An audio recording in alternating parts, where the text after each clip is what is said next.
המשיח, אני מאמין, אני מאמין באמונו של אמו בביאת המשיח, אני מאמין, משיח, משיח, משיח, אוי אוי אוי אוי אוי, משיח, משיח, משיח, אוי אוי אוי אוי אוי, משיח, משיח, משיח, אוי אוי אוי אוי אוי, משיח, משיח, משיח, אוי אוי אוי אוי, שיסמא עם כל זה החג אלוהי בכל יום שיבוא, שיסמא עם כל זה החג אלוהי בכל יום שיבוא, שיבוא, שיבוא, שיבוא, שיבוא, יבוא. אני מאמין באמונו של אמו בביאת המשיח, אני מאמין, אני מאמין באמונו של אמו בביאת המשיח, אני מאמין, משיח, משיח, משיח, אוי אוי אוי אוי, משיח, משיח, משיח, אוי אוי אוי אוי, משיח, משיח, משיח, אוי אוי אוי אוי, משיח, משיח, משיח, אוי אוי אוי אוי, שיסמא עם כל זה החג אלוהי בכל יום שיבוא, שיסמא עם כל זה החג אלוהי בכל יום שיבוא, שיבוא, שיבוא, שיבוא, שיבוא, יבוא.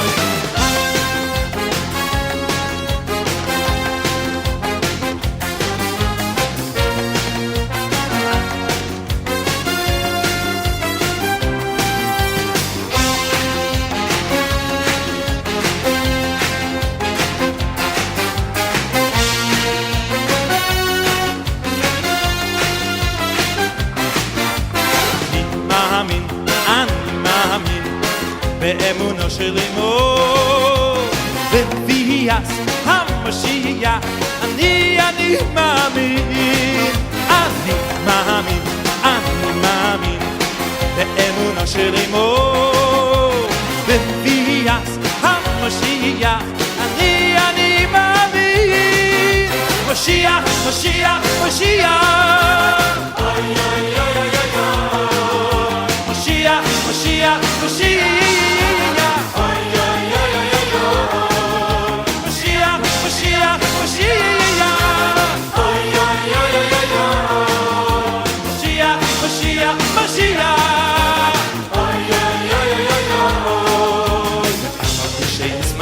עם כל זה החג אלוהי בכל יום שיבוא, אמרתי שיסמא עם כל זה החג אלוהי בכל יום שיבוא, אוי שיבוא, שיבוא, שיבוא, שיבוא,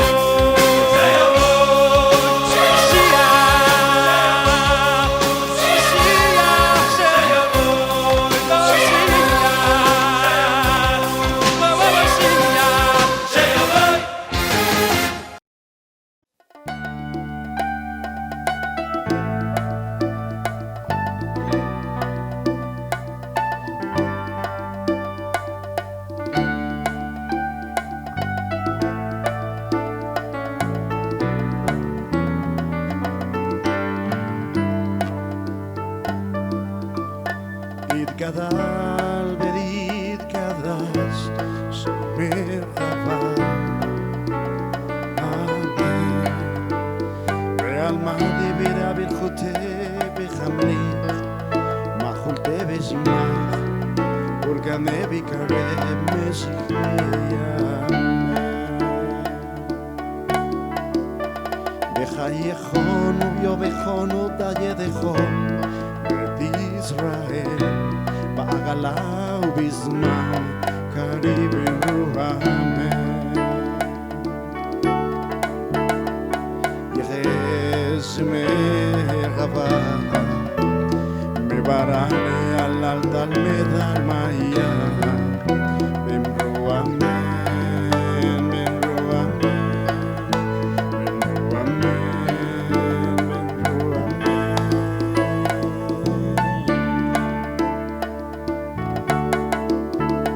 Yidvarav v'yiktrabach v'yitbahar v'yiktroma v'yiknaseh v'yichatar v'yitgale v'yiktala shemeh kedusha b'imru amen Ne'elam min kol birchata שירת מזבחתה ונחמתה להמירם בעלמה בנרו אמן בנרו אמן בנרו אמן בנרו אמן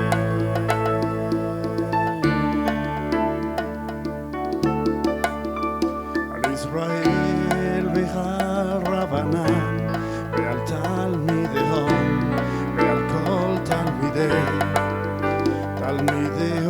דעסקים באוידייתא קדישא ובאתרי אדם בדיבי חולתה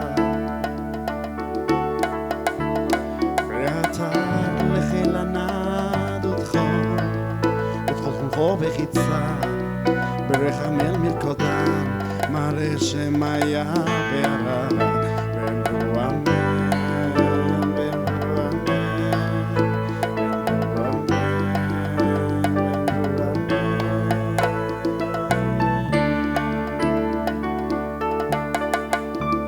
לחשלם נראה משמיה חיים בחץ זרה בישועה ונחמה בחץ זרה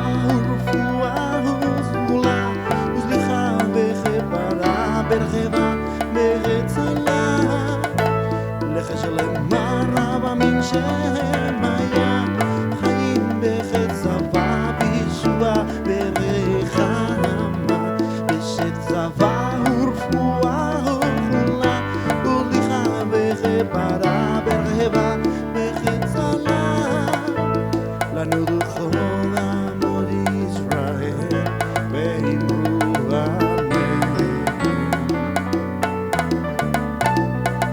Shalom in Rumach uberichamach Yaseh shalom aleinu ve'al kol amo Yisrael Bimru amen Bimru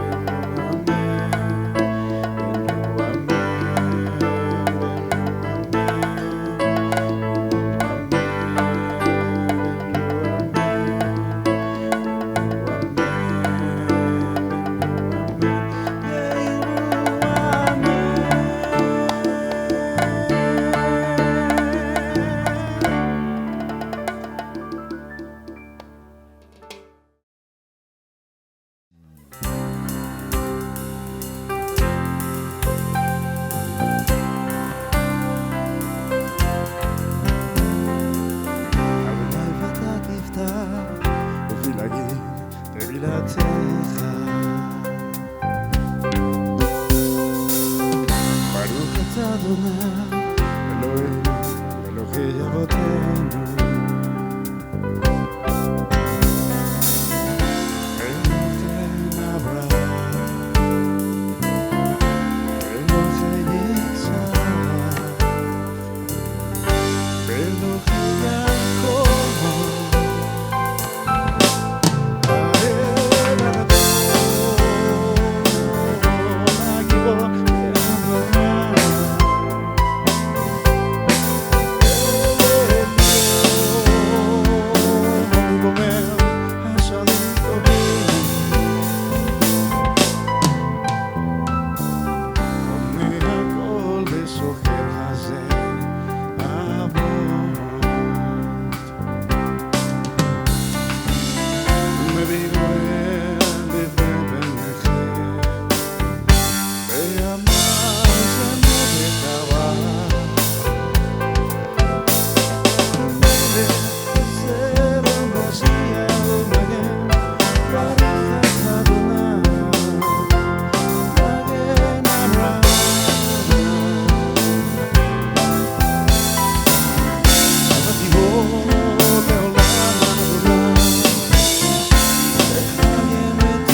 Shabbat Shalom, hermanos, muy buenos días. Hoy este Shabbat es la Parashá Noah, que es muy hermosa, vamos a estudiarla. Entonces la Parashá Noah, pero antes de estudiar la Parashá Noah, vamos a hacer una introducción para unir la Parashá de Bereshit con la Parashá Noah. Entonces vamos a ver. Antes de comenzar con la Parashá, quiero hablar un poco sobre la maldad que colmó la tierra y así entenderemos el porqué, la importancia de Noah. Terminamos la Parashá Bereshit con una lista de nombres. Algunos patriarcas tienen más relevancia que otros. Veamos. Lo primero que oímos de Noah se encuentra en el libro de las generaciones, o Toldot Adam, ¿sí? Las generaciones en Bereshit 5. Todo el capítulo recorre la descendencia justa de Set. Ese texto, entre otras cosas, muestra la conexión familiar de Noah, no solo con Adán, sino también con otros tres personajes bíblicos importantes. Por ejemplo, Chet, Set, Enosh, o Enos, ¿sí? Que es Hanok, y también Enoch, Hanok o Enoch. Mientras que otras personas mencionadas en las generaciones de Noah también son importantes. La historia es contada de tal manera que la conexión de Noah con estas cuatro no pueden perderse. Por ejemplo, tenemos Adán, Set, Enos, Cainán, pero las más importantes son las que están en rojo, Enoch y Noah. Acuérdense que el padre de Noah fue Lamec. Vamos entonces, el nombre de Enos, ¿sí? En hebreo significa algo así como hombre o ser humano. lo hace conectar con la idea de la humanidad frágil. Esta conectada con la palabra hebrea Neshama, que es una de las palabras que captan el concepto unido de alma, Neshama. El hebreo moderno, cuando hablamos de alguien que se comporta de una manera humana, utilizamos el adjetivo enoshi o literalmente enos. Todos los autores bíblicos son muy selectivos en el tipo de material que presentan. Solo dicen a sus lectores lo que quieren que sepan.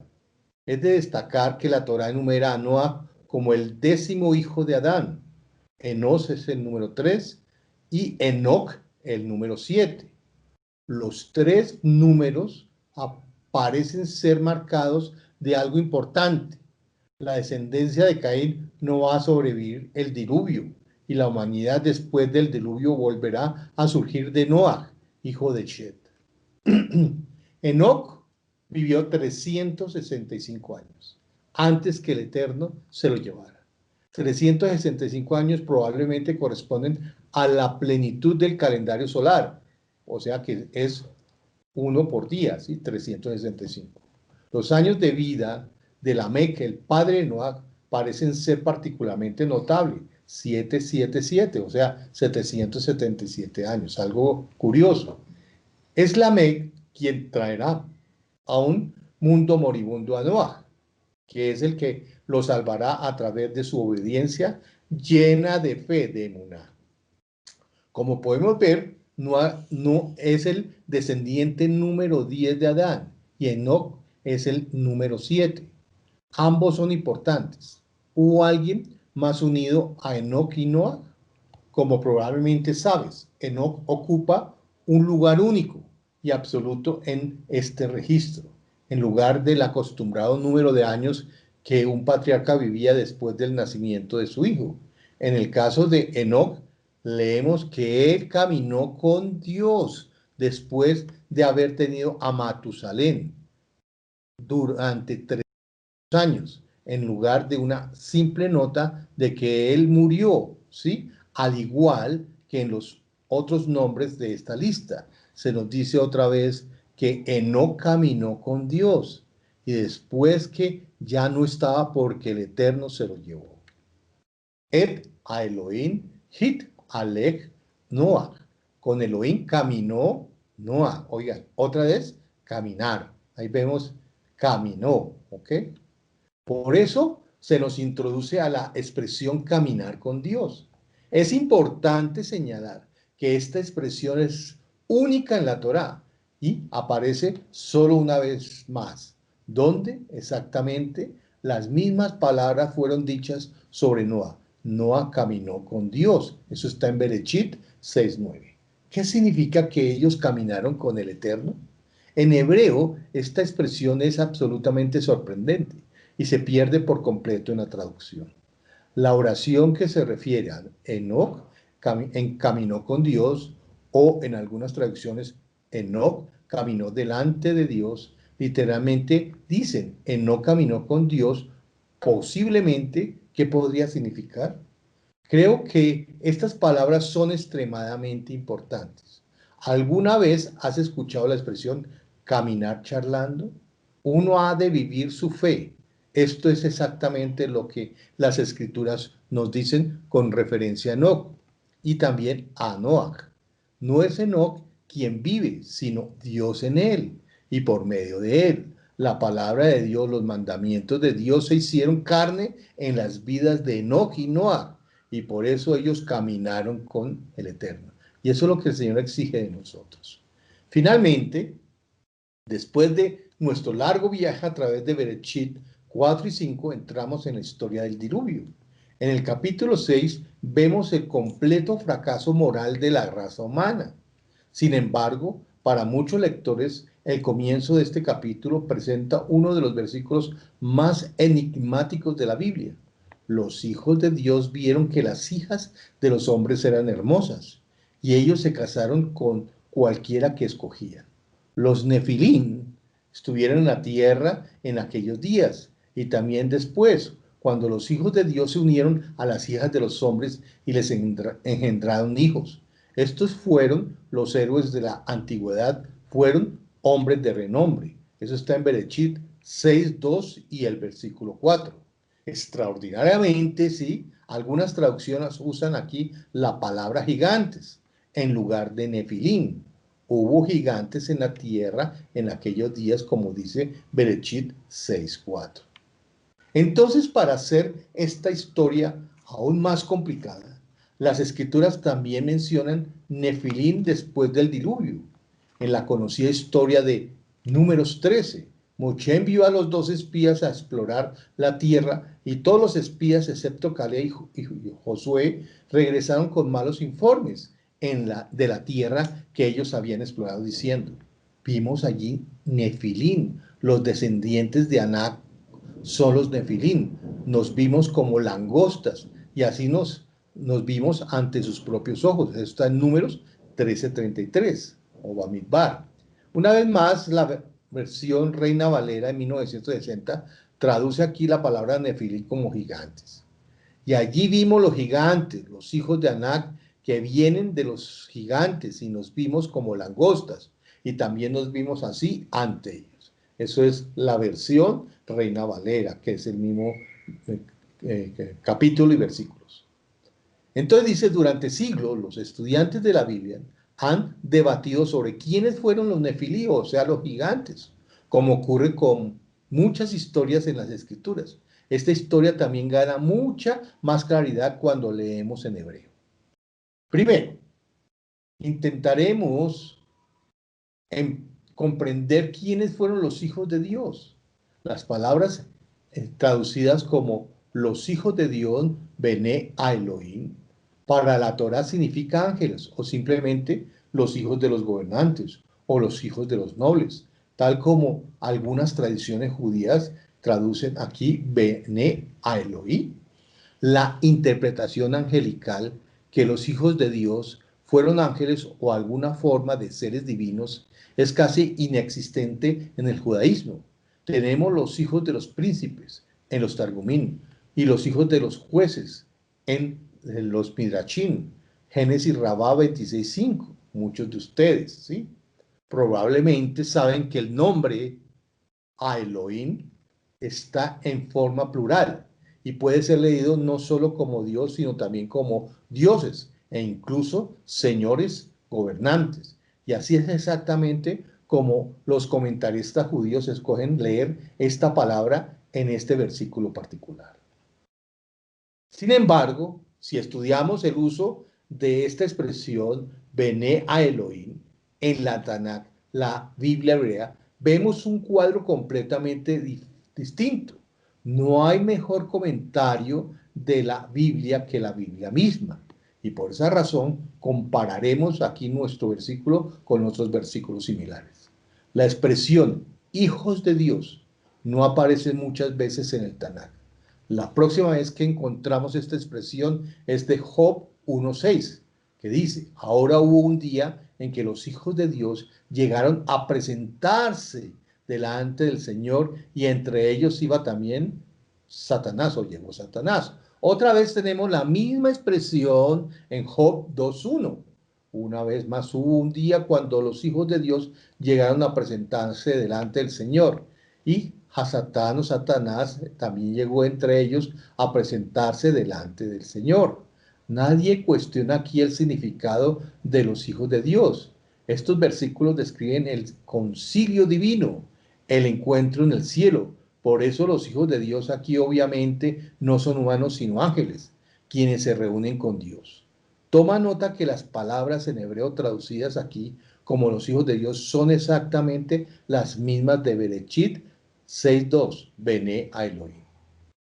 La siguiente y la última, al menos en esta forma exacta, en el Salmo 29:1 también tenemos, sí, bueno, el Salmo 29:1. Salmo Tehilim 29:1. Tributad a Adonai, oh hijos de los poderosos, dad a Adonai la gloria y el poder. Amén. Ahí dice Bené Elim, hijos de Elim, referencia a los hijos del Eterno. en el Tanaj está de nuevo en el libro de Job, en el capítulo 38. Hablando sobre esta creación del universo, Dios está diciendo, establecer los fundamentos de la tierra. Las estrellas de la mañana cantaron juntas y todos los hijos de Dios gritaron con gozo. Eso está en Job 38, 4 al 7. De este versículo podemos ver claramente que los hijos de Dios existieron incluso antes de que la tierra fuera creada. Quiere decir que el término Bene Elohim en el Tanaj es en efecto una referencia a seres angelicales. Así pues, podemos concluir que los hijos de Dios en Génesis 6 se refiere a los ángeles. Ahora que hemos establecido que los hijos de Dios fueron seres celestiales, podemos intentar comprender la historia de los Nefilim.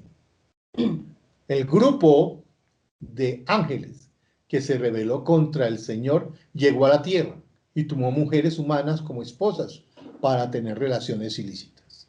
El fruto de esas relaciones impías entre ángeles y mujeres humanas fueron los Nefilim gigantes, hombres con habilidad y fuerza sobrehumana.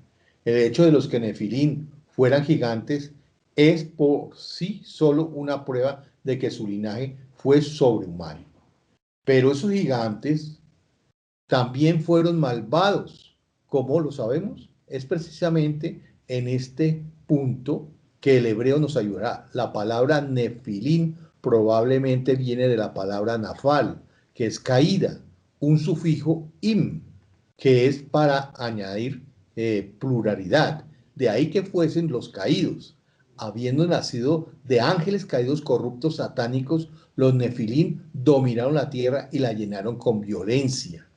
Debería ser consciente de que esta interpretación angelical no es muy popular entre el cristianismo moderno y es casi inexistente en el judaísmo moderno. Sin embargo, fue completamente diferente en el judaísmo del Segundo Templo. En el judaísmo del Segundo Templo, en Berechit 6, 1 al 4, no solo vimos la historia de una rebelión sobrenatural, sino uno de los más importantes versículos de la teología bíblica, mientras que en Génesis, Berechit, solo ocupa unos pocos versículos durante el periodo del Segundo Templo, recibe gran atención, como podemos ver en el libro de Enoch. El libro de Enoch, acuérdense ustedes que es citado con Judas, ¿sí? Con Judá, ¿sí? Uno de los textos más importantes de ese periodo. Hay una porción relativamente extensa de contenido común con la Biblia hebrea en este libro. Por ejemplo, Adán y Abba, Caín y Abel y el diluvio, Mabul, ¿sí? Sin embargo, precisamente son las diferencias y las adiciones en el relato de las conocidas narrativas bíblicas, lo que llama nuestra atención y posiblemente puedan señalar algunos conceptos y patrones específicos del pensamiento del Segundo Templo judío. El ejemplo más sorprendente de esta discrepancia la hemos encontrado en el desafortunado inicio del capítulo 6 del libro de Génesis. Si bien esta historia ocupa tan solo unos pocos versículos en Génesis, viene a ser la principal narrativa en el libro de los vigilantes, donde los capítulos 6 al 9 cuentan la historia. De hecho, son historias entrelazadas sobre la caída de los ángeles malvados. Leamos juntos unos pocos versículos de Primera de Enoch 6:7 para poder ver cómo el escritor se expande sobre Génesis 6:1 al 4. Primera de Enoch 6:1. Y cuando los hijos de los hombres se multiplicaron en aquellos días, les nacieron hermosas y atractivas hijas. Y los vigilantes, los hijos del cielo, las vieron y las desearon, y se dijeron el uno al otro, vayamos, escojamos esposas para nosotros de entre los hijos de los hombres y engendremos hijos para nosotros. Entonces todos juraron juntos e hicieron alianzas entre ellos bajo maldición. Y todos ellos eran 200 los que descendieron en los tiempos de Jared, en el monte Hermón. Oiga bien, subrayemos el monte Hermón. Y Primera de Enoch 7:1 dice, estos y todos los demás con ellos tomaron esposas para ellos, de entre ellas tal como las escogieron y empezaron a llegarse a ellas y a pervertirse con ellas y a enseñarles hechicerías y encantamientos y a revelarles cómo cortar raíces y plantas. Y ellas concibieron de ellos, les dieron a los grandes gigantes y los gigantes engendraron a los nefilim. Ya sabemos que la interpretación sobrenatural de Génesis 6:1 al 4 de que los hijos de Dios fueron ángeles o algo semejante a seres divinos no es muy popular ni en el cristianismo ni en el judaísmo moderno. Sin embargo, en el judaísmo del Segundo Templo fue diferente. Como pueden ver en la cinta anterior, para los oyentes del Segundo Templo, los vigilantes, los hijos de Dios de Génesis, fueron claramente seres celestes, no humanos, cuyas acciones no solo fueron consideradas como inmorales, sino como espiritualmente destructivas. Los hijos de los vigilantes describe la revuelta de los vigilantes. El libro de los vigilantes describe la revuelta de los vigilantes celestiales que trajeron la maldad a la tierra y anuncia el juicio de Dios. Debemos entender claramente el judaísmo del Segundo Templo vio en Génesis 6:1 al 4 no solo la historia de una rebelión sobrenatural, sino uno de los versículos centrales de la teología bíblica y una comprensión del plan de Dios en la historia. Si uno fuese a preguntar a un cristiano moderno, ¿por qué el mundo y toda la humanidad es completamente malvada? Las posibilidades son muy altas de que una respuesta esperada sería la caída. Eso es correcto. Hemos estado condicionados por la historia de la iglesia antigua y moderna, a mirar solo en Génesis 3 para tal teología. Pero si se lo preguntan a un judío lo que vivió en el periodo del Segundo Templo, la respuesta sería dramáticamente diferente. Sí, la entrada del pecado al mundo bueno de Dios ocurrió en el Edén, pero el testimonio unánime del judaísmo del Segundo Templo es que la culpa fue de los vigilantes por la proliferación del mal sobre la tierra, ya que los escritores del Nuevo Testamento pertenecieron al judaísmo del Segundo Templo. Esta comprensión de los vigilantes fueron responsables por la propagación del mal en la tierra.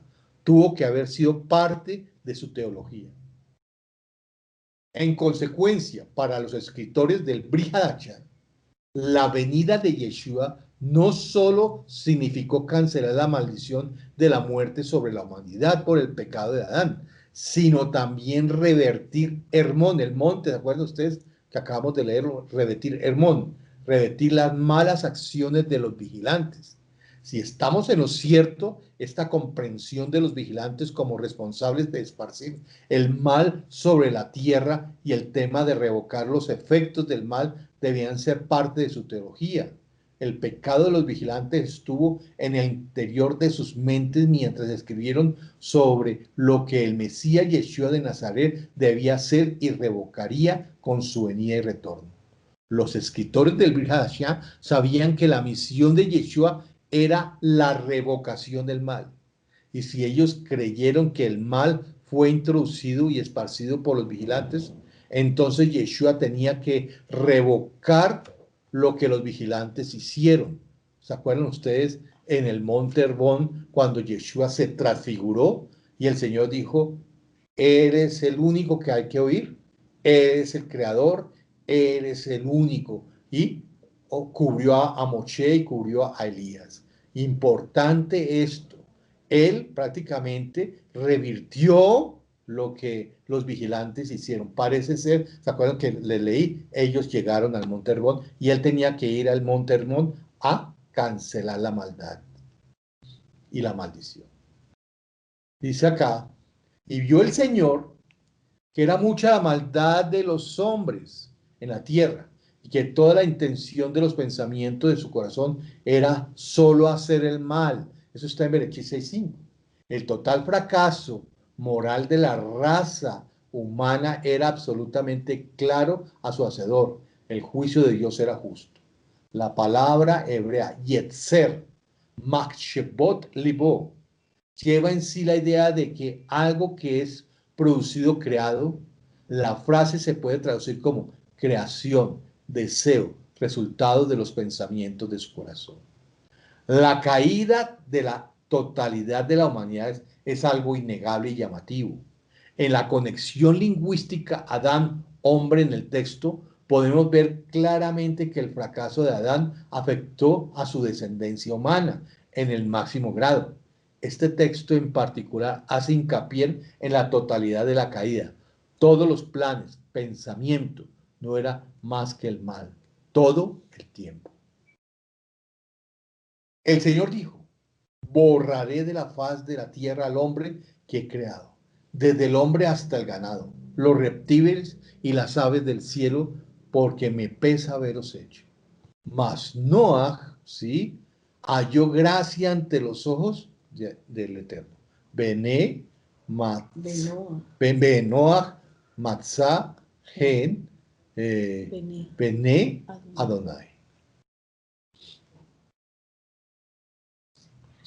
Parashá Noah. Vamos ahora sí. Esta era la introducción, ahora vamos a empezar la parashá.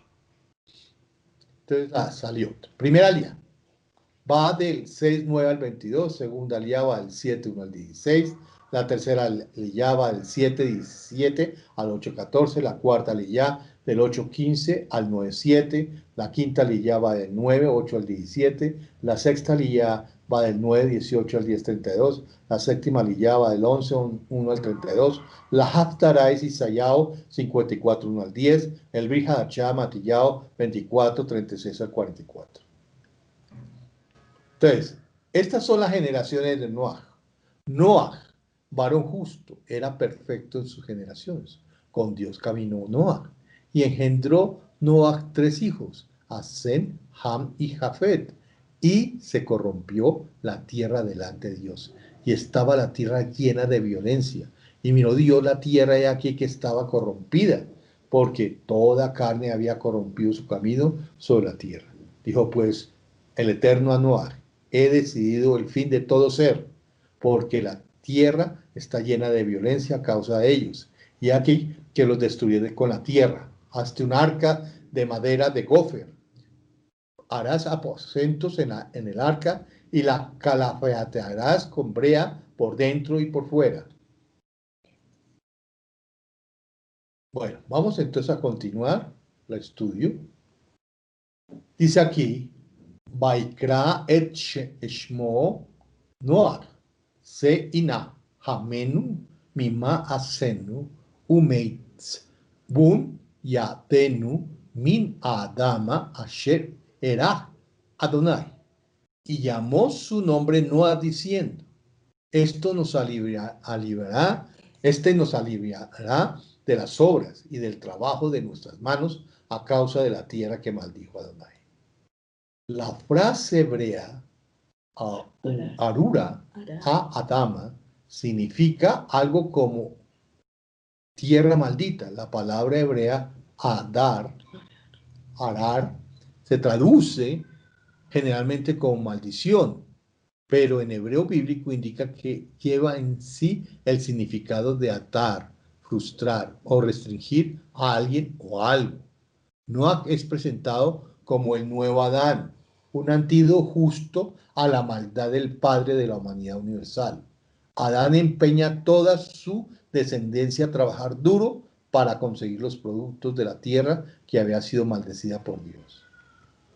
Sorprendentemente, Noah nació y fue nombrado antes de Bereshit 6. Su nombre le fue dado en Bereshit 5. Es interesante que, aunque todos saben quién fue Noah, pocos recuerden a Lamec, su padre, el padre de Noah. Sin embargo, sería bueno recordar quién fue Lamec, no solo porque engendró al hijo que salvaría a un mundo agonizante a través de la fe y la obediencia, sino también porque él reconoció este llamado y misión especial de su hija a darle ese nombre en especial. Ustedes saben que los nombres en hebreo son especiales y son dados para una misión específica. Cuando Dios maldijo la tierra y expulsó a Adán y a Eva del jardín, él también les dio la promesa de un futuro salvador. Al nombrar a su hijo Noah, Lamec confió en que él sería el Salvador prometido.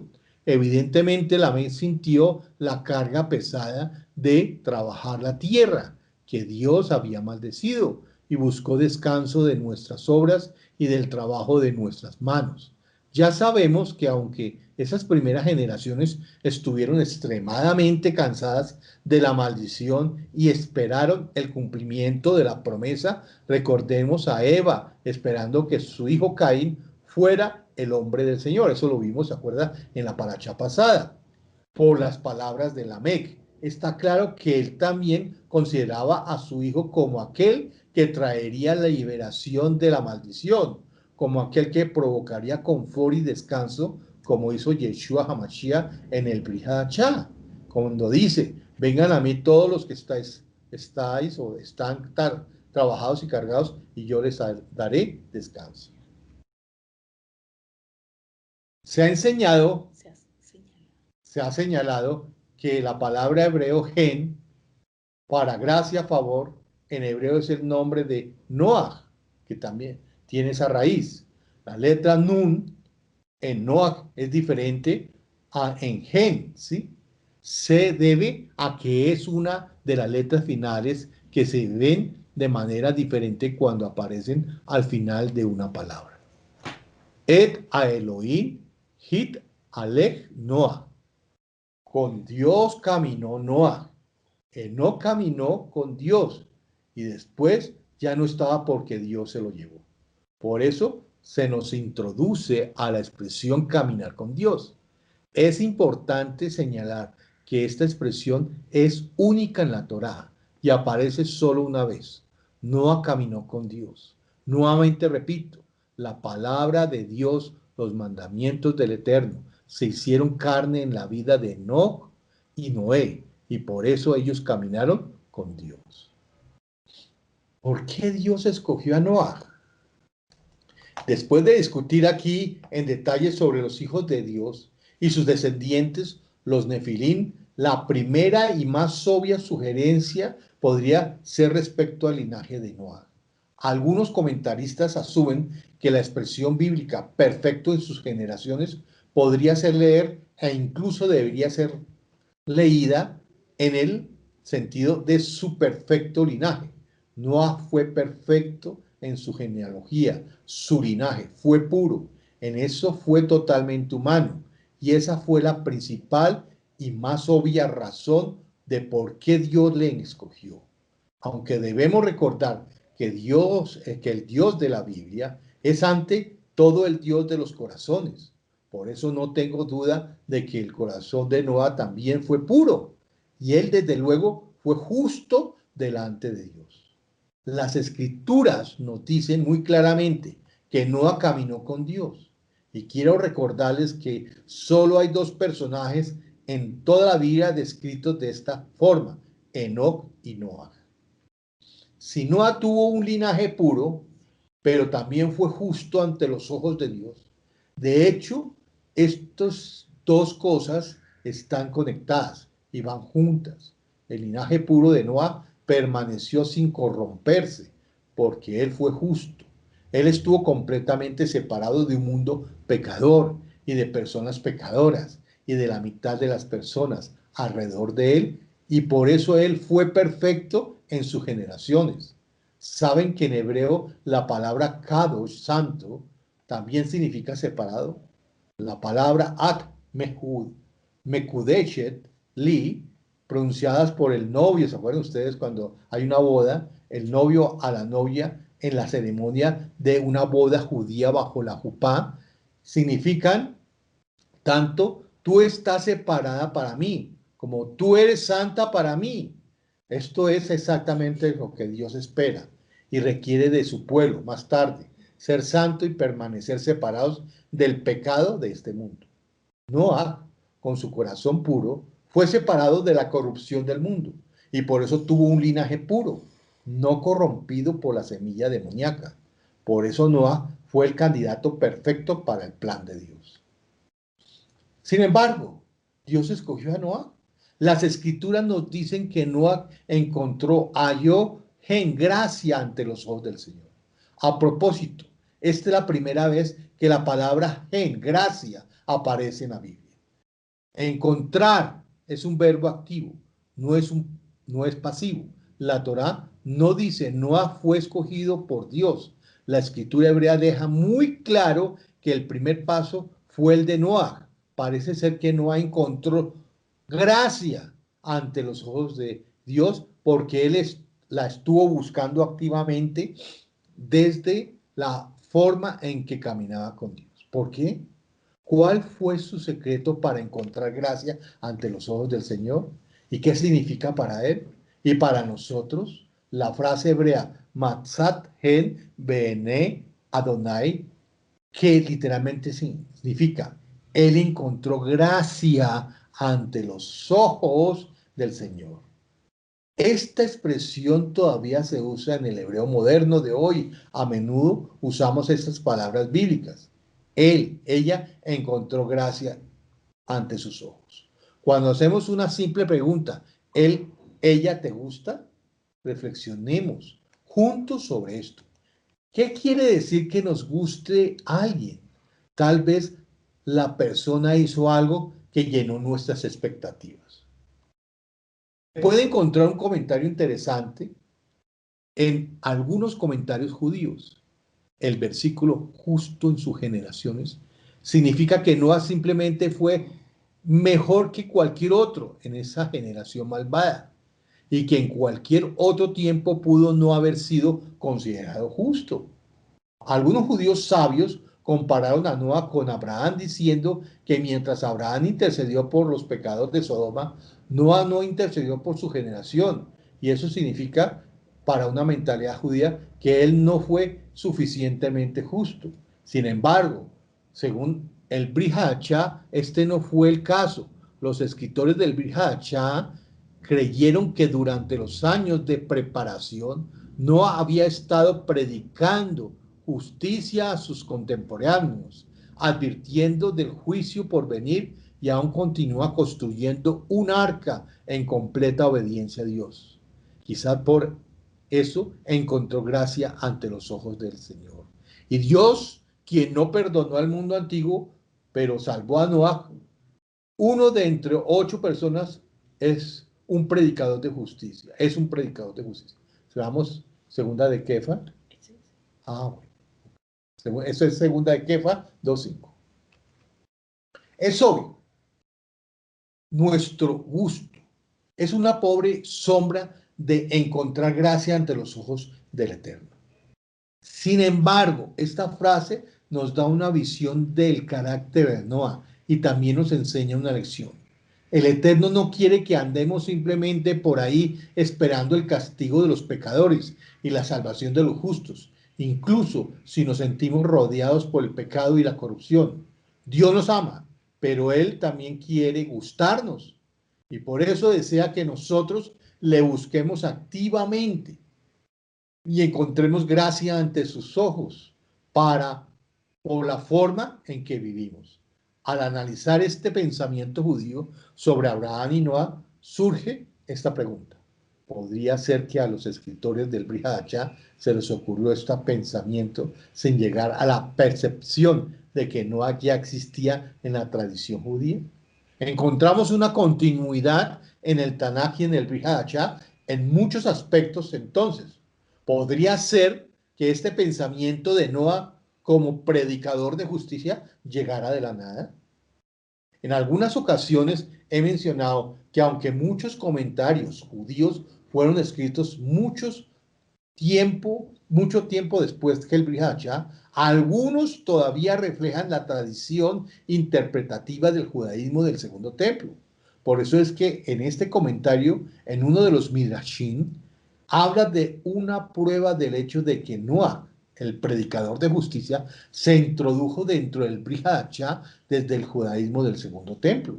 Leemos, muchas formas de traer el alivio y rescate son accesibles para él. ¿Por qué? Pues con esta construcción. ¿Por qué el Señor le cargó con esta construcción? Para que las personas de la generación del diluvio le vieran ocupándose de él mismo en lo que durante 120 años y le preguntasen, ¿para qué necesitas esto? Y él les respondería, el santo bendito sea, ha destinado traer un diluvio sobre la tierra, quizás se arrepentirían. Por eso vemos que los comentaristas judíos también creyeron que durante los años de la construcción del arca, Noah había estado predicando justicia a sus contemporáneos, avisándoles del juicio que vendría y esperando por su arrepentimiento, Teshuvah. He aquí, yo traigo un diluvio de agua sobre la tierra para destruir toda carne en que haya espíritu de vida debajo del cielo. Todo lo que hay en la tierra morirá. La humanidad, no estaba separada del mundo animal. El papel de Adán, como la cabeza de la creación de Dios, no era temporal. Cuando Adán fracasó en su misión, no solo su descendencia humana, se vio afectada, sino que su fracaso se extendió al reino animal. Veremos que la misma manera que el juicio viene a la posteridad de Adán y toda la vida animal bajo su dominio, la salvación también es ofrecida por este descendiente de Adán. No es solo Adán, no es solo Noah, y sus descendientes, quienes se salvaron de las aguas del diluvio, sino también el mundo animal. Noah es, de hecho, un nuevo Adán, la esperanza del mundo caído. Aquí vamos a ver Mabul, o sea, el diluvio. El diluvio es llamado porque erosionó, ¿sí? Aquí vimos Bilá, que significa absolutamente todo lo que había. Aquí dice Bilbel, porque confundió todo lo que había. Y aquí es Ovil, y porque acarreó todo lo que había en el mundo, desde las partes más altas hacia las partes más bajas. Sería así un nombre derivado de estas tres raíces: erosionar, confundir, acarrear, respectivamente. Y esta es la interpretación del Targum de Onkelos, quien dijo que Mabul, ¿sí?, o Tofaná, deriva de la raíz Tov, que es flotar, ya que el diluvio inundó a todos los seres humanos y los arrastró a Babel, que es una región profunda. Por eso esta misma razón, la región de Babel, también llamada Shinar, ya que allí fueron sacudidos todos los que perecieron en el diluvio. Bakimoti et briti itach. Era necesario que Dios estableciera un pacto especial con Noah antes de que entrase en el arca a causa de los frutos que él llevaría consigo en el arca, para que no se pudrieran ni se enmohecieran, y además para que los malvados de la generación no mataran a Noah. Al mencionarle el pacto, aquí después de haberle informado que los demás serían condenados, es como si le hubiera dicho: pero estableceré mi pacto contigo y entonces podrás entrar en el arca. Esto implica que sin la ayuda del pacto no hubiera podido hacerlo. El capítulo 7. Dijo luego Adonai a Noah: entra tú y he visto justo delante de mí en esta generación. De todo animal limpio tomarás 7 parejas, macho y su hembra. Más de los animales que no son limpios, una pareja, el macho y su hembra. También de las aves de los cielos, 7 parejas, macho y hembra, para conservar viva la especie sobre la faz de la tierra. Porque pasados aún 7 días, yo haré llover sobre la tierra 40 días y 40 noches. Y raeré de sobre la faz de la tierra a todo ser viviente que hice. E hizo Noé conforme a todo lo que le mandó Adonai. Era Noé de 600 años cuando el diluvio de las aguas vino sobre la tierra. Y por causa de las aguas del diluvio entró Noé al arca, y con él sus hijos, su mujer y las mujeres de sus hijos. de los animales limpios y de los animales que no eran limpios y de las aves y de todo lo que se arrastra sobre la tierra.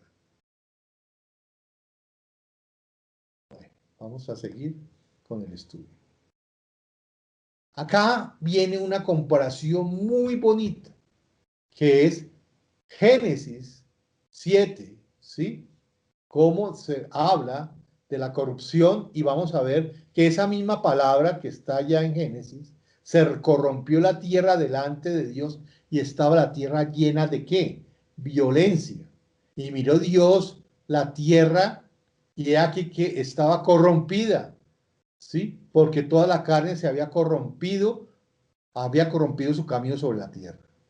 Y vamos ahora a ver Éxodo 12:23, ¿sí? En Pesaj, porque Adonai pasará hiriendo a los egipcios, y cuando vea la sangre en el dintel y en los dos postes, pasará Adonai a aquella puerta y no dejará entrar al heridor en vuestras casas para herir. O sea, que vamos a relacionar esto de corrompió con el heridor. Amén. La historia del diluvio hace obvia la importancia de leer la Biblia en hebreo, o al menos con algo de ello, ¿sí? En Berechit 6:8 se nos dice que Noaj encontró gracia ante los ojos del Señor. Y ya sabemos lo que significa que Noaj le gustó a Dios. En Berechit 6:9 se nos dice que Noaj fue justo en su generación. En Berechit 6:10 son nombrados los tres hijos de Noaj. Pero entonces, al iniciar el Berechit 6:11, la Torá vuelve atrás para describir la corrupción y el desorden sobre la tierra. Y la tierra se corrompió delante de Dios, y la tierra estaba llena de violencia. Y miró Dios la tierra y aquí estaba corrompida, porque toda carne se había corrompido su camino sobre la tierra. Y entonces encontramos algo extremadamente interesante. La palabra hebrea que se interpreta como corrupto, en muchas traducciones se deriva de la palabra chahat. Por favor, recuerda la historia del Éxodo. Al destructor de la historia de Pesaj en hebreo se le llama Amash. Amash, Hit, un nombre que viene de la misma raíz. ¿Por qué? De súbito en la historia del diluvio que sucedió tantos años antes de Pesaj, encontramos una palabra que suena como si hubiera sido tomada de la historia de Pesaj. Siempre he estado convencido de que esta raíz, Chahat, tiene que ver con muerte, crimen y destrucción, como el destructor, porque pues aparece aquí esta palabra al principio de la historia de Noah. Así, el verbo en consideración a Shahid, ¿sí? Shahid, dependiendo de la forma, puede tener ambos significados: ser corrupto y destruir. ¿Entiendes lo que pasa aquí? El lenguaje de la Torá es diferente en cualquier otro lenguaje humano.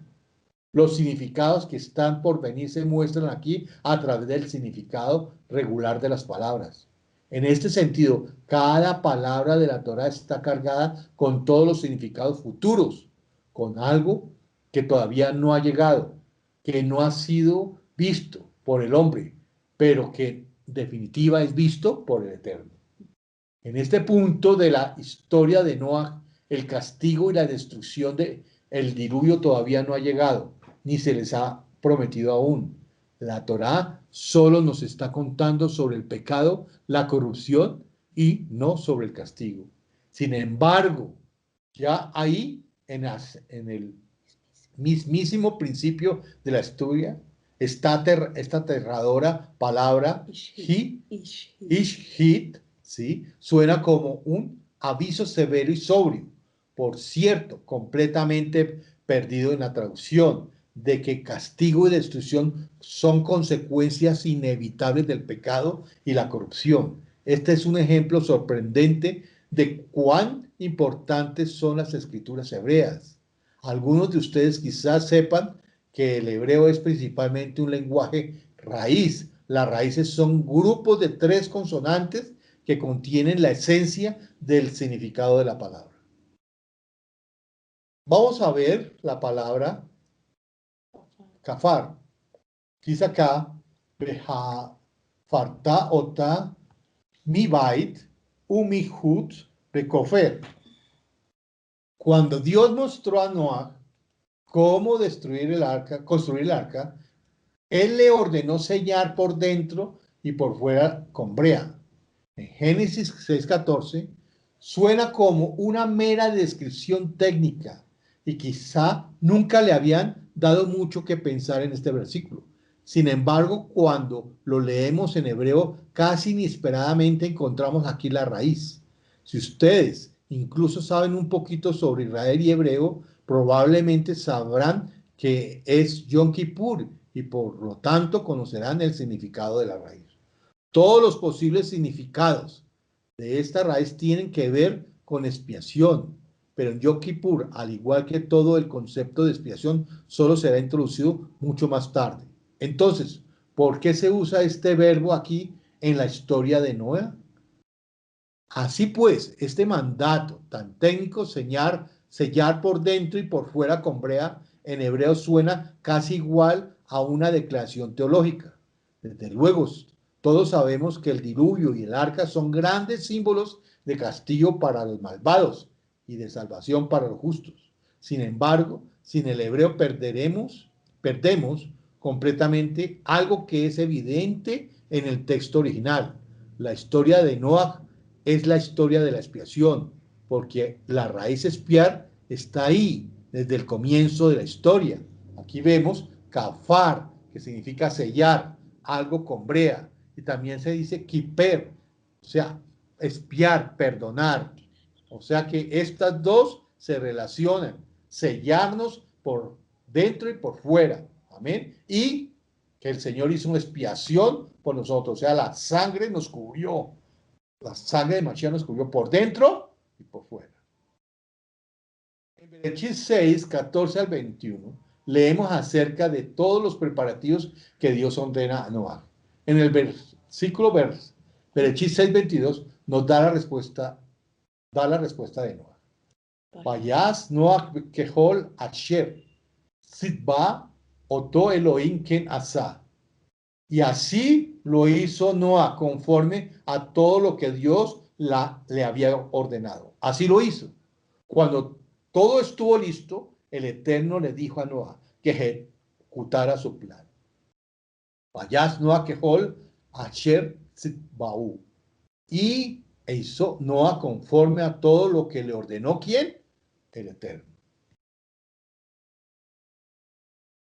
Entonces, y los que vinieron macho y hembra, así vemos los animales que fue recogiendo de dos en dos, ¿sí?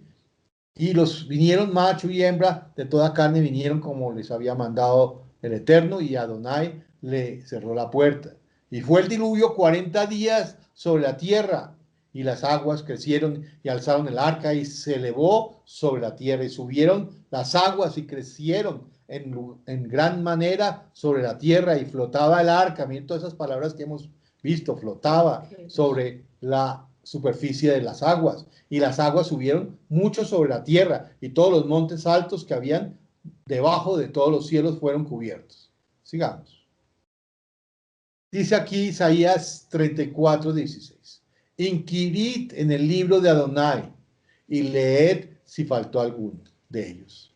Ninguno faltó con su compañera, porque su boca mandó y lo reunió su mismo espíritu. Aquí vemos que el mismo espíritu tomó ¿a quién? A Noah, a sus hijos y a todos los animalitos, y comenzaron a entrar al arca.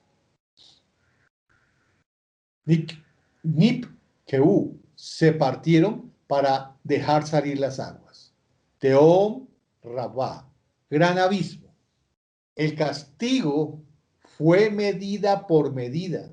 Ellos habían pecado por medio de aquello que el versículo describe como grande era la maldad del hombre, y por ello fueron castigados por medio de un gran abismo. La lluvia estuvo sobre la tierra. La Torá se refiere a las aguas como lluvia y luego como diluvio, porque el Eterno inicialmente hizo caer aguas sobre el mundo con misericordia, con el propósito de que a ver si los hombres se arrepentían, pero puesto que no se arrepintieron, las aguas se convirtieron en diluvio. Vamos ahora a entrar al capítulo 8. Y se acordó el Eterno de Noa y de todos los animales y de todas las bestias que estaban con él en el arca. E hizo pasar Dios un viento sobre la tierra, y disminuyeron las aguas, y se cerraron las fuentes del abismo, y las cataratas de los cielos, y la lluvia de los cielos fue detenida. Y las aguas decrecían gradualmente de sobre la tierra, y se retiraron las aguas al cabo de 150 días. Y reposó el arca en el mes séptimo, a los 17 días del mes, sobre los montes de Ararat. Y las aguas fueron decreciendo hasta el mes décimo, en el ¿qué? Décimo al primero del mes. Se descubrieron las cimas de los montes. Sucedió que al cabo de 40 días abrió Noé la ventana del arca que había hecho, y envió un cuervo, el cual salió y estaba yendo y volviendo hasta que las aguas se secaron sobre la tierra. Miketz, Arbaim, Yom, Baiftach, Noach, et Halon, Atepa, Aser, Asa. Al término de los 40 días abrió Noach la ventana del arca que había hecho, los días contados a partir del momento en que se vieron las cimas de las montañas. La ventana era para dar luz al interior del arca. El cuervo fue y rodeó el arca, pero no cumplió su misión. Envió también de sí una paloma para ver si las aguas se habían retirado de sobre la faz de la tierra. Y no halló la paloma donde sentar la planta de su pie, y volvió a él al arca, porque las aguas estaban aún sobre la faz de la tierra. Entonces él extendió su mano y, tomándola, la hizo entrar consigo al arca. Esperó aún otros 7 días y volvió a enviar la paloma fuera del arca. Y la paloma volvió a él a la hora de la tarde. Y aquí que traía una hoja de olivo en el pico. Y entendió Noa que las aguas se habían retirado sobre la tierra. Y esperó aún otros 7 días y envió la paloma, la cual no volvió ya más a él. Y sucedió que en el año 601 de Noa, en el mes primero, en el día primero del mes, las aguas se secaron sobre la tierra, y quitó Noa la cubierta del arca, y miró, y aquí que la faz de la tierra estaba seca, y en el mes segundo, a los 27 días del mes, se secó la tierra. Entonces habló Dios a Noa diciendo: sal del arca, tú, tu mujer, tus hijos y las mujeres de tus hijos contigo. Todos los animales que están contigo, de toda carne de aves y de bestias y de todo reptil que se arrastra sobre la tierra sacarás contigo. Y vayan por la tierra y fructifiquen y multiplíquense sobre la tierra. Entonces salió Noa y sus hijos, su mujer y la mujer de sus hijos con él, todos los animales, todo reptil, toda ave, todo lo que se mueve sobre la tierra, según sus especies, salieron del arca. Y edificó Noa un altar a Adonai, y tomó todo animal limpio y toda ave limpia, y ofreció holocausto en el altar. Percibió Adonai olor grato, y dijo Adonai en su corazón: no volveré más a maldecir la tierra por causa del hombre, porque el intento del corazón del hombre es malo desde su juventud, ni volveré más a destruir todo ser viviente como he hecho. Mientras la tierra permanezca, no cesarán la sementera y la siega, el frío y el calor, el verano, el invierno, y el día y la noche. Podemos ver que la obediencia fiel de Noa a Dios es como él obedece sin vacilar todo lo que Dios le manda. Noa, a diferencia de Adán, él obedece todo lo que Dios le manda que haga, mientras que al caminar con Dios, Adán demostró ser infiel, lo que llevó a toda la raza humana a la miseria y muerte. Considerando a Noa como el nuevo Adán, ha logrado revertir este doloroso legado, llevando su posteridad, aunque imperfectamente, hacia una nueva vida y un nuevo comienzo. Cuando el diluvio pasó, leemos: Vaidaber Elohim et Noach lemor. Se min ateva ata beishteja ubatneija u she baineija itach. Entonces habló el Eterno a Noa diciendo, sal del arca tú y contigo tu mujer, tus hijos y las mujeres de tus hijos. Edificó, esto es importante, edificó Noah,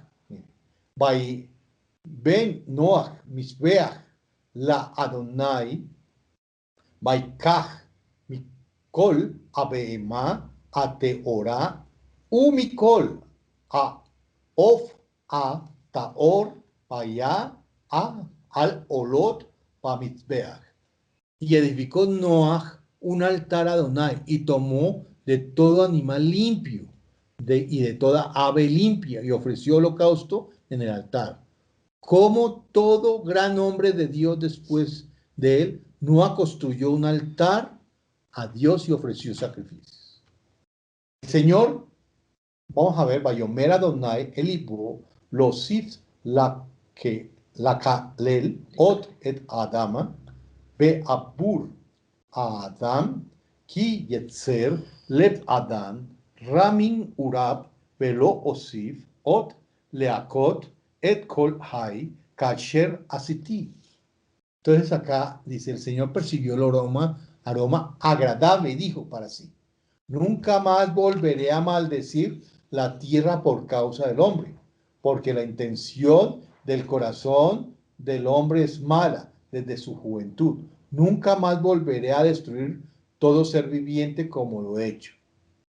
Una de las palabras hebreas más importantes para sacrificio o holocausto es olaj, que transmite la idea de subir, de ascender. No solo es el holocausto elevado, que está conectado con algo que va hacia arriba, sino también la acción, el movimiento de ofrecer o dar en sí.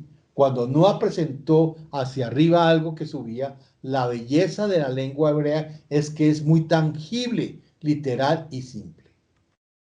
La adoración incondicional y correcta rendida a Dios por Noa dio lugar a una bendición duradera a toda su descendencia y a la vida animal. Lo sorprendente es que, a causa del sacrificio de Noa, Dios cambió su maldición sobre la tierra, que había hecho la vida en la tierra tan insoportable. La raza humana y animal ya no trabajaría en la tierra que el Señor había maldecido. Debido a la obediencia y el sacrificio de Noa, la ira de Dios se convirtió en aceptación. Vamos a ver el capítulo 9. Bendijo el Eterno a Noa y a sus hijos, y les dijo, esto también es importante, les dijo, fructificad y multiplicaos y llenad la tierra. El temor y el miedo de vosotros estarán sobre todo animal de la tierra y sobre toda ave de los cielos, en todo lo que se mueva sobre la tierra y en todos los peces del mar, en vuestra mano son entregados. Todo lo que se mueve y vive os será para mantenimiento, así como las legumbres y plantas verdes os lo he dado todo.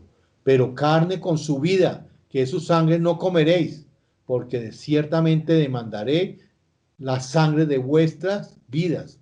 De mano de todo animal la demandaré, y de mano del hombre, de mano del varón, su hermano, demandaré la vida del hombre.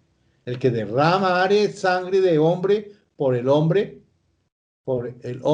su sangre será derramada, porque a imagen de Dios es hecho el hombre. Mas vosotros fructificad y multiplicaos, procread abundantemente en la tierra y multiplicaos en ella. Y habló el Eterno a Noah y a sus hijos con él diciendo, he aquí que yo establezco mi pacto con vosotros y con vuestros descendientes después de vosotros. Y bendijo el Eterno a Noah. Aquí se pregona de nuevo la ley de la naturaleza que fue anunciada a Adán, consistiendo que como originalmente en varias partes. Fructificar. Esta primera parte se refiere a la transmisión de vida. siendo anunciada de nuevo la bendición original en las mismas palabras que le había prometido, sido prometida en el principio. Vuelve otro. Vuestro temor y vuestro pavor. La segunda parte establece nuevamente el dominio del hombre sobre los animales inferiores, pero ahora se funda no como en el principio en el amor y la bondad, sino en el terror. Este terror del hombre prevalece tanto entre los miembros fuertes como en los débiles de las tribus animales, y aleja de sus habitantes a todos menos aquellos empleados en su servicio. Todo lo que se mueve y vive o será para mantenimiento. La tercera parte tiene que ver con los medios de sostenimiento de vida. Por primeramente parecería se le permitió al hombre el uso de alimento animal, la carne, pero le fue concedido con una restricción: carne con su vida, que es su sangre, no comeréis. La sola intención de esta prohibición fuera de prevenir aquellos excesos de ferocidad, de canibalismo, consistente en comer la carne de animales vivos, a los cuales los hombres en las primeras épocas de la tierra eran propensos. Ciertamente demandaré la sangre de vuestras vidas. La cuarta parte establece un nuevo poder para proteger la vida, la institución de magistrados civiles, como dice Romanos 13:4. Vamos a leer. Romanos 13:4.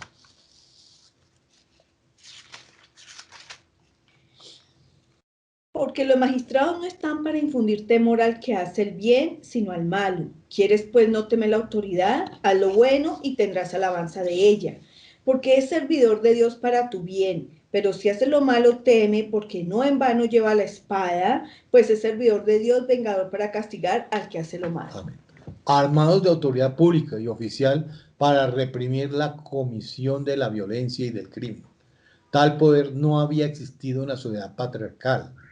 El que derramare sangre del hombre, porque es a imagen del Eterno, es hecho el hombre. Es verdad que aquella imagen ha sido oscurecida por la caída, pero no se ha perdido. En vista de esto, la vida de cada hombre tiene un alto valor, aún la del más pobre y más humilde, y en la destrucción de esta vida se envuelve una terrible criminalidad. Habló el Eterno a Noa y a sus hijos con él diciendo: he aquí que yo establezco mi pacto con vosotros y con vuestros descendientes después de vosotros, y con todo ser viviente que está con nosotros, aves, animales y toda bestia de la tierra que está con vosotros, desde todos los que salieron del arca hasta todo animal de la tierra. Estableceré mi pacto con vosotros y no exterminaré ya más toda carne con aguas del diluvio, ni habrá más diluvio para destruir la tierra. Y dijo Dios: esta es la señal del pacto que yo establezco entre mí y vosotros y todo ser viviente que está con vosotros por los siglos perpetuos. Mi arco he puesto en las nubes, la cual será por señal del pacto entre mí y la tierra. Y sucederá que cuando haga venir nubes sobre la tierra, se dejará ver entonces mi arco en las nubes, y me acordaré del pacto mío que hay entre mí y vosotros y todo ser viviente de toda la tierra, y no habrá más diluvio de aguas para destruir toda carne. Estará el arco en las nubes, y lo veré, y me acordaré del pacto perpetuo entre Dios y todo ser viviente, con toda carne que hay sobre la tierra. Dijo pues Dios a Noé: esta es la señal del pacto que he establecido entre mí y toda carne que está sobre la tierra. Dios da el arco iris como señal de su promesa. Aunque la tierra ha cambiado radicalmente, los propósitos de Dios para el trabajo siguen siendo los mismos. Mi arco pondré en las nubes colocado o constituido. Este fenómeno común y familiar es la promesa de paz, y su aparición cuando empiezan las lluvias será recibida con los más vivos sentimientos de gozo. Dice aquí: y los hijos de Noé salieron del arca, fueron Sem, Ham y Jafet. Y Ham es el padre de Canaán. Estos tres son los hijos de Noah, y de ellos fue llena toda la tierra. Después comenzó Noah a labrar la tierra, y plantó una viña, y bebió del vino, y se embriagó, y estaba descubierto en medio de su tienda. Y Cam, padre de Canaán, vio la desnudez de su padre, y lo dijo a sus dos hermanos que están afuera. Entonces Sem y Jafet tomaron la ropa y la pusieron sobre sus propios hombres, y andando hacia atrás cubrieron la desnudez de su padre, teniendo vueltos sus rostros, y así no vieron la desnudez de su padre. Y despertó Noah de su embriaguez, y supo lo que había hecho su hijo más joven. Y dijo: maldito sea Canaán, siervo de siervos serás a sus hermanos. Dijo más: bendito por Adonai, mi Dios, sea Sem, y sea Canaán su siervo. Engrandezca a Dios Jafet, y habite en las tiendas de Sem, y sea Canaán su siervo. Y vivió Noah después del diluvio 350 años, y fueron todos los años de días de Noah 950 años, y murió. Noah plantó una viña.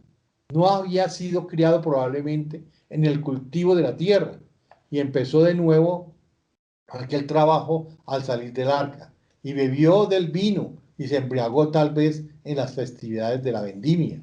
Esto solo mancha en el carácter de un hombre tan eminentemente piadoso. Se cree, el resultado de su ancianidad o de la inadvertencia. Este incidente sucedería escasamente como 20 años después del diluvio, porque Canaán, cuya conducta fue más ofensiva aún que la de su padre, nació después. ¿Sí? Cuando el espíritu profético le llegó a Noah, esta presunción halla apoyo en el hecho de que se menciona su muerte inmediatamente después. Maldito, aquí vamos a ver, maldito sea quién, Canaán. Esta maldición se ha cumplido en la destrucción de los cananeos,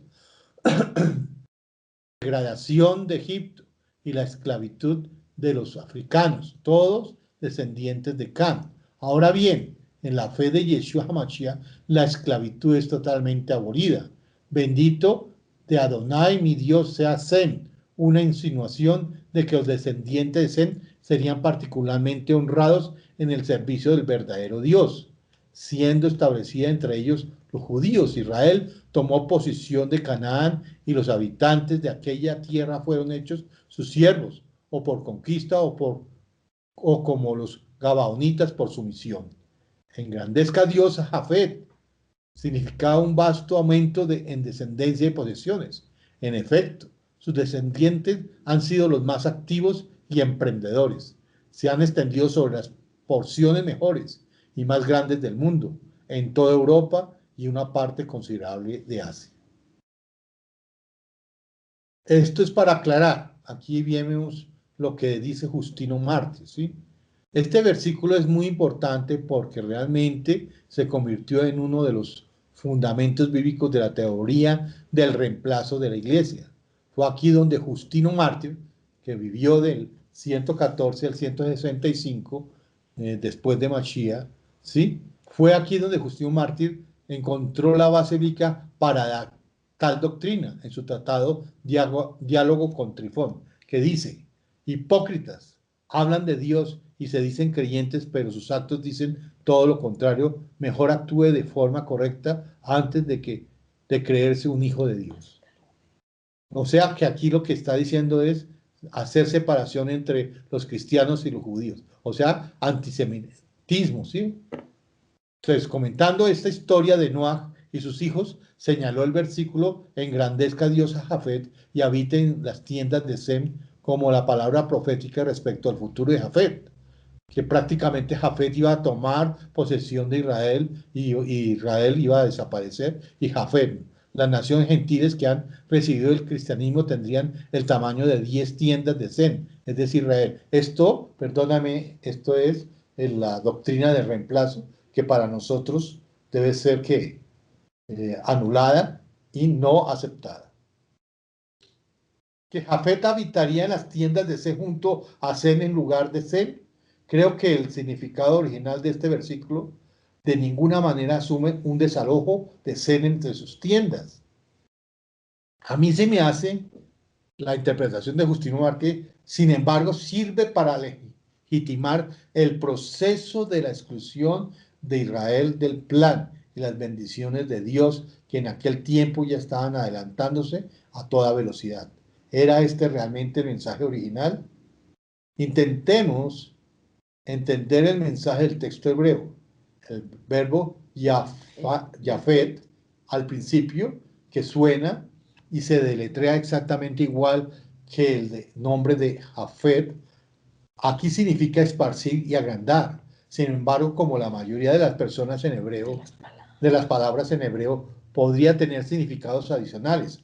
Aquí está lista de los posibles significados de este verbo. Primero, entonces, viene Yafet.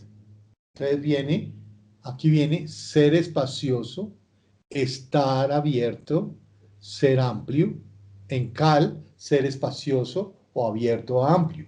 En Ifil, hacer espacio, hacer apertura.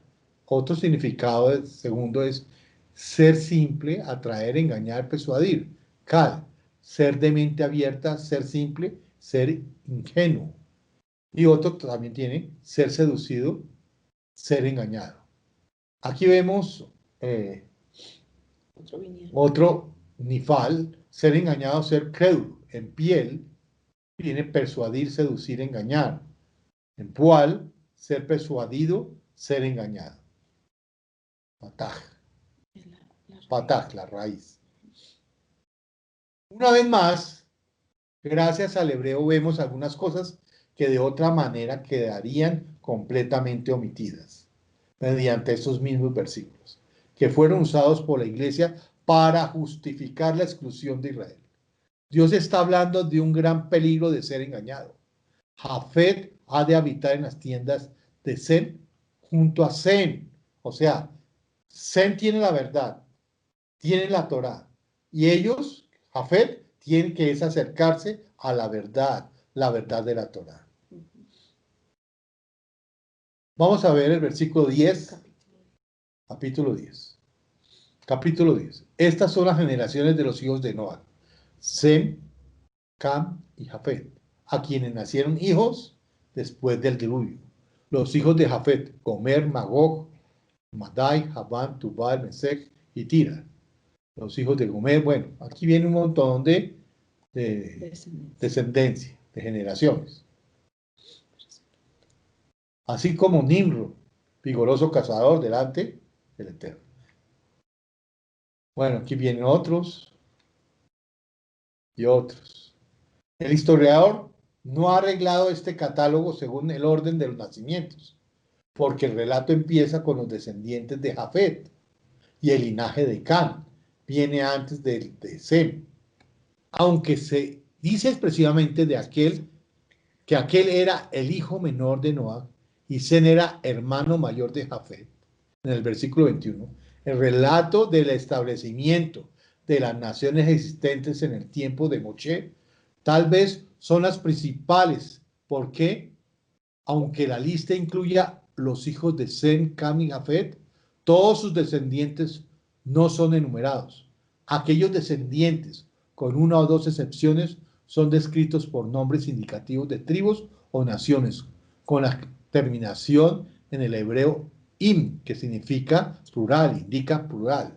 Las islas de las gentes, frase por las cuales los hebreos describían todos los países que eran accesibles por mar.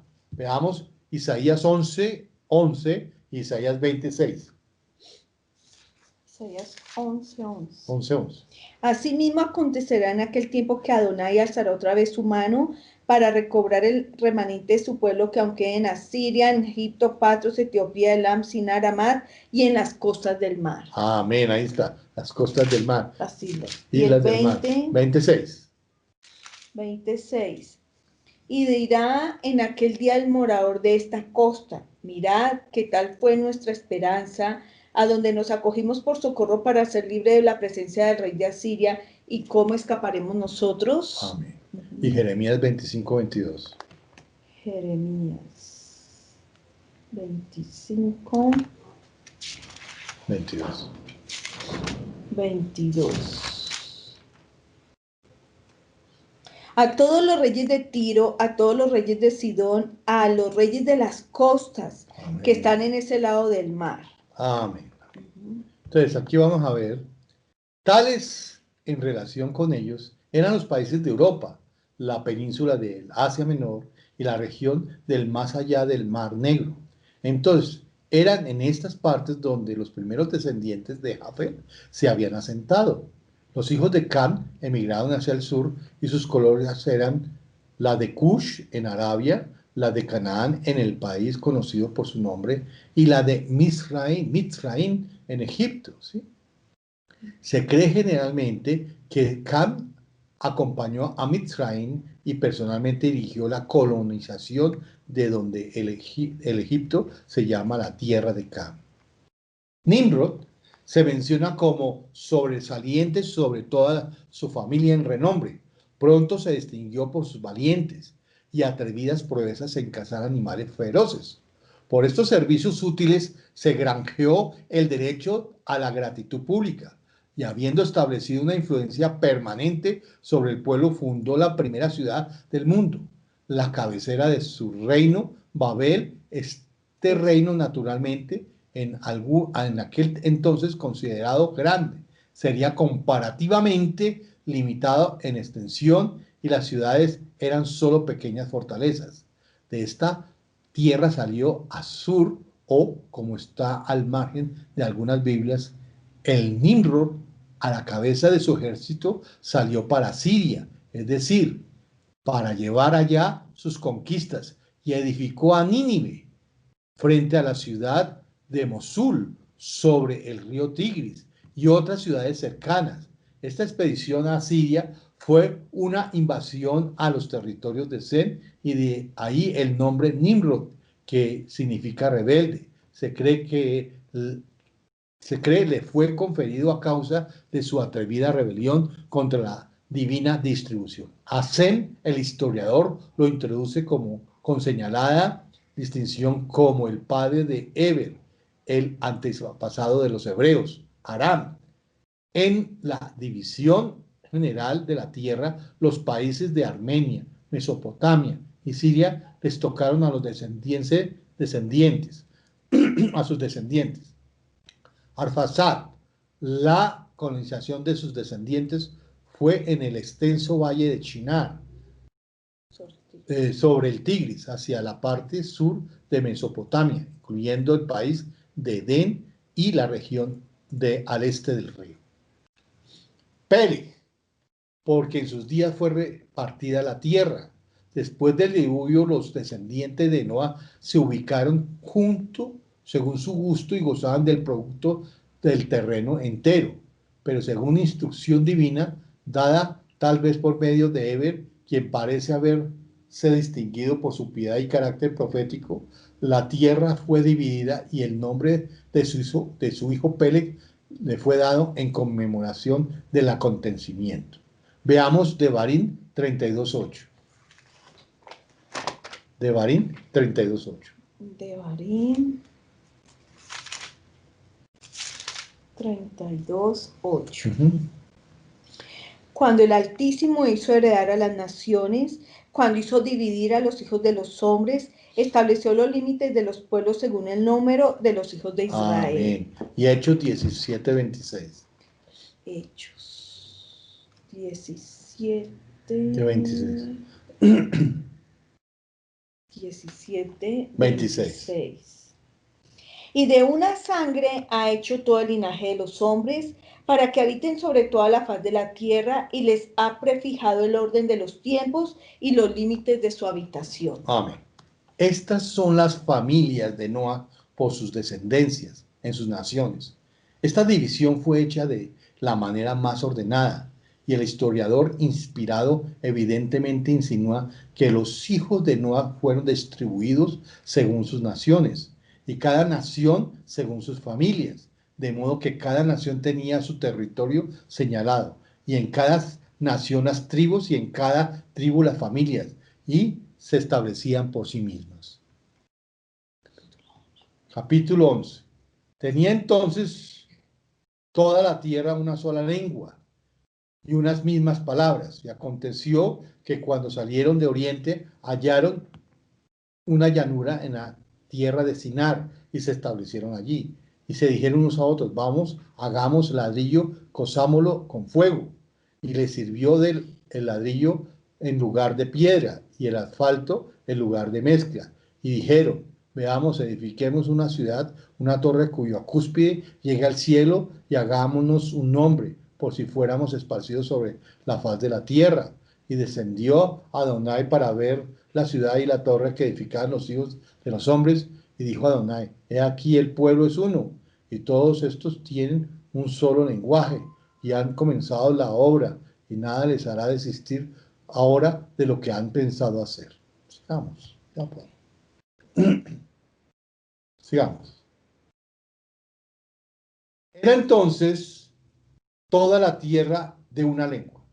Los descendientes de Noa, unidos por el fuerte vínculo de un idioma común, no se habían separado y a pesar del mandato divino de henchir la tierra, estaban mal dispuestos a separarse.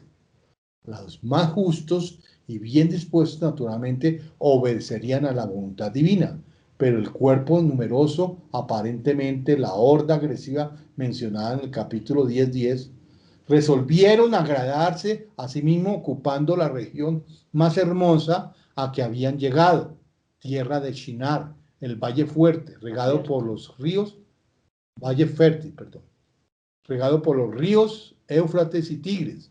Fue elegido como el centro de su unión y sede de su poder.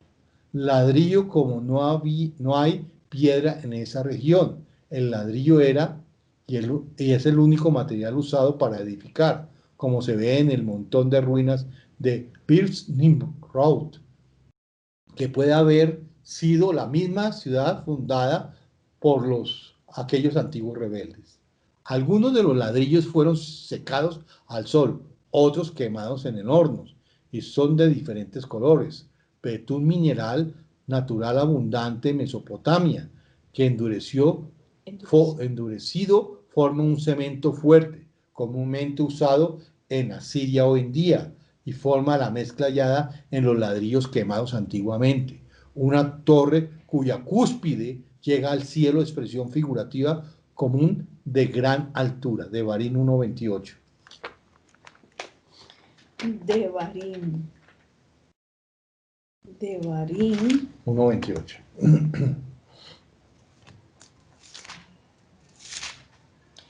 1:28 dice, ¿a dónde subiremos? Nuestros hermanos han atemorizado nuestro corazón diciendo, este pueblo es mayor y más alto que nosotros, las ciudades grandes y amuralladas hasta el cielo, y también vimos allí a los hijos de Anac. Devarim 9:1-6. 9. 1-6. Oye Israel, tú vas hoy a pasar el Jordán para entrar a desposeer a naciones más numerosas y más poderosas que tú, ciudades grandes y amuralladas hasta el cielo. Un pueblo grande y alto, hijo de los anaseos, de los cuales tienes tu conocimiento y has oído decir, ¿quién se sostendrá delante de los hijos de Anac? Entiende pues hoy que es Adonai tu Elohim el que pasa delante de ti como fuego consumidor, que los destruirá y humillará delante de ti, y tú los echarás y los destruirás enseguida como Adonai te ha dicho. No pienses en tu corazón cuando Adonai tu Dios los haya echado delante de ti diciendo, por mi justicia me ha traído Adonai a poseer esta tierra, pues por la impiedad de estas naciones Adonai las arroja delante de ti. No por tu justicia ni por la rectitud de tu corazón entras a poseer la tierra de ellos, sino por la impiedad de estas naciones Adonai tu Dios las arroja delante de ti, y para confirmar la palabra que Adonai juró a tus padres Abraham, Isaac y Jacob. Por tanto, sabe que no es por tu justicia que Adonai tu Dios te da esta buena tierra para tomarla, porque pueblo duro de servir eres tú. Amén. Aquí nos habla de algo figurativo de grande altura. Por si fuéramos esparcidos a edificar una ciudad y una torre no era un crimen, la verdad no era un crimen, pero hacerlo para frustrar el consejo del Eterno, para impedir la emigración era insensato, malvado y justamente ofensivo a Dios. Nada les retraerá. Declaración aparente de que el propósito era practicable y se haría llevado a cabo. Si no hubiera sido por la interposición divina, confundamos allí sus lenguas, literalmente su labio, era un defecto en la pronunciación, dando origen a una diferencia en dialecto que era inteligible solo a los de la misma tribu. Tan fácilmente así fue frustrado su propósito por Dios y fueron obligados a la dispersión que ellos mismos se habían confabulado para prevenir. Es solamente en las Escrituras como aprendemos el verdadero origen de las diferentes naciones e idiomas en el mundo. Por el milagro de la lengua, los hombres fueron esparcidos y gradualmente se apartaron de la verdadera religión. Por otro milagro, las barreras nacionales fueron echadas abajo para que todos los hombres pudiesen ser traídos de nuevo a Dios. Ahora Orfa, o sea, luz, fuego, su nombre tal vez se derivó del hecho de que se dedicaba a los ritos del culto al fuego. Taré y su familia estaban igualmente contagiados por aquella idolatría como los demás habitantes, como dice Josué 24:15. Dice, y si mal os parece servir a Adonai, escogeos hoy a quien sirváis, si a los dioses a quienes sirvieron vuestros padres cuando estuvieron al otro lado del río, o a los dioses de los amorreos en cuya tierra habitáis, pero yo y mi casa serviremos a Adonai. Amén. Sarai su nuera, la misma que es nieta de Taré, probablemente de una segunda esposa y según costumbres primitivas, considerada casadera con su tío Abraham, vinieron hasta Harán, viaje de 2 días de Orfa, que en dirección sudoeste. Camino derecho al vado del río Éufrates en Racá, ruta más cercana y conveniente a Canaán. Acabamos y vemos prácticamente la próxima semana que entramos con Lecleja, que es Abraham, la historia de Abraham. Que el Eterno los bendiga grande y poderosamente y los espero esta tarde para oír la Haftará, que va a estar muy interesante. Bendiciones para todos.